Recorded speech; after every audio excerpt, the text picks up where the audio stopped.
ছুটি মানেই আনন্দ, ছুটি মানেই ঘুরে বেড়ানো। আসসালামু আলাইকুম, স্বাগতম এবার আমার শ্রীমঙ্গল ট্যুরের প্রথম পর্বে। আজকের গন্তব্য শ্রীমঙ্গল। প্রথম থেকে নির্ধারিত ছিল আমরা ট্রেনে শ্রীমঙ্গল রওনা হব। সকাল 10টায় ট্রেনের টিকিট কাটা হয়, তাই আমি 9টায় বাসা থেকে বের হয়ে যাই। প্রায় 9:30 বেজে যায় আমার সিলেট স্টেশন পৌঁছাতে। সেখানে গিয়ে শুনি ট্রেন 1 ঘন্টা লেট। যেহেতু দীর্ঘ বিরতির পর আমার ট্রেনে যাত্রা, তাই খুব এক্সাইটেড ছিলাম। সময় কাটানোর জন্য আমরা কিছু খাবার খেলাম, যেমন কফি এবং বিস্কিট।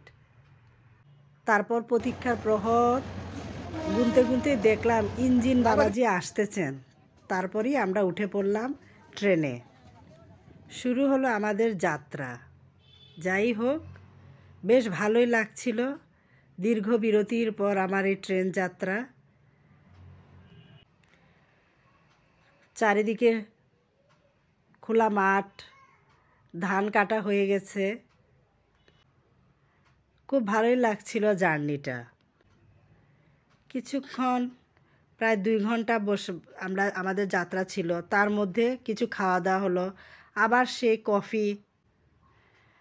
কফির পাশাপাশি আরও অন্যান্য খাবারও খেয়েছি, যার সবগুলো ভিডিও করা সম্ভব হয়নি।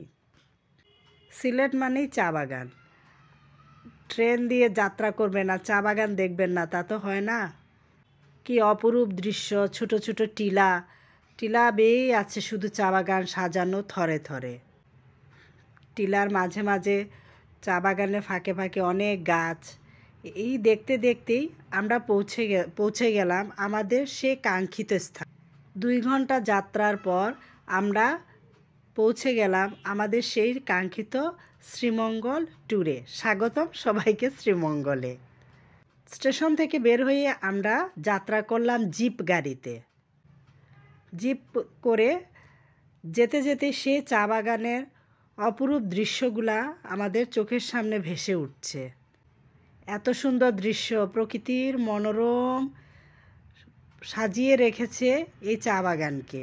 ছোট ছোট টিলায় সাজানো চা বাগান, মাঝে মাঝে গাছ আর কুয়াশা। কি মনোরম অপরূপ দৃশ্য, না দেখলে বোঝা যায় না।